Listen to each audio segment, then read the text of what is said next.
Although South Sudan is a new country, we are used to suffering. To console the bereaved, it is customary to say, we can't stop death happening.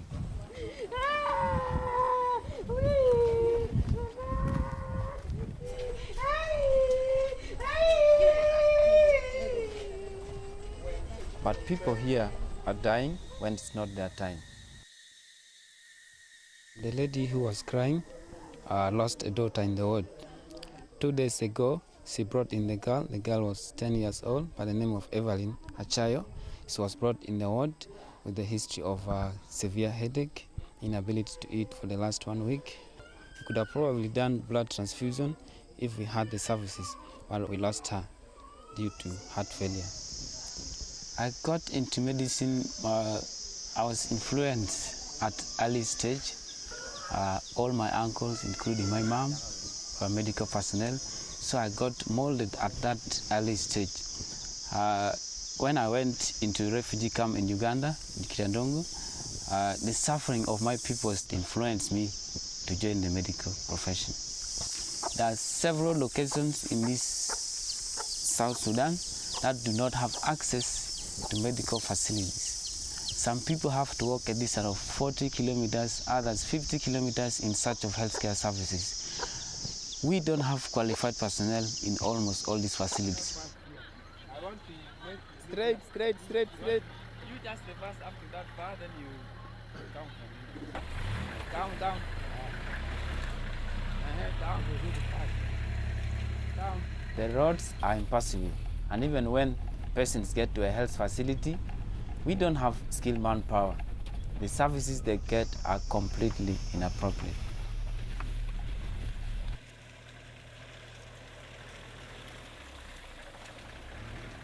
We go. There's another tree just near here. It's not possible. Go. You just go, I'll get you stuck there, or you begin to pull the tree out.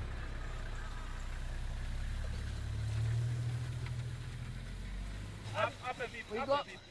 Don't just push, leave it up a bit. Yeah. Hop. Be careful. No, bring your height here. We go. Let's go. We go. 1, 2, 3, we go. Harder. The road is a huge obstacle between the health center where I work and my farm.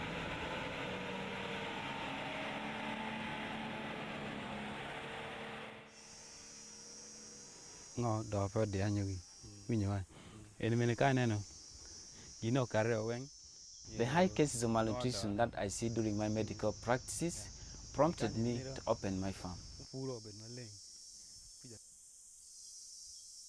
South Sudan has such fertile soil, yet all our food is imported and therefore too expensive.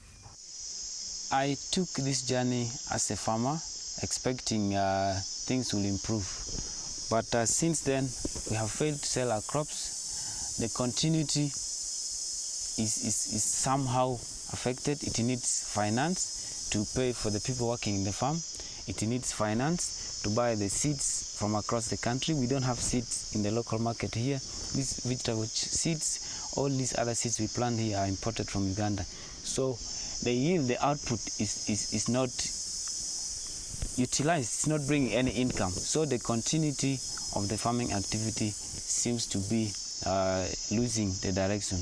It's difficult to sustain the farming activity because I've got to spend some money to make things run.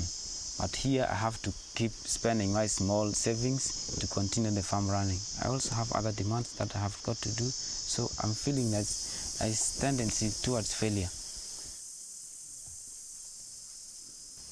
This corn is waiting for an opportunity to sell. They're already dry, waiting to go to the market, but unfortunately the road cannot allow us to transport from here. And also somehow the rats are disturbing, the rain is also from this side, so I don't know what happens. If there's no market in the next 2-3 months, they're all going to perish.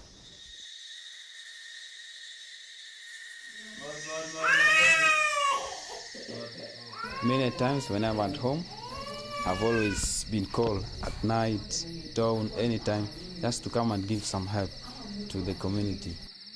Tonight is Marco caught a 6-month-old baby. struggling to breathe due to pneumonia and dehydrated because of diarrhea.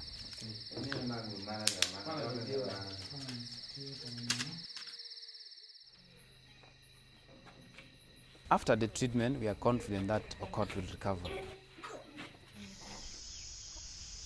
The frustration we have here is the government seems to be not focused on this area. The area is naturally blessed, but it's a forgotten area. My dilemma is health and farming are all the same thing. So I feel torn apart in between the two. I've got to divide my time doing farming.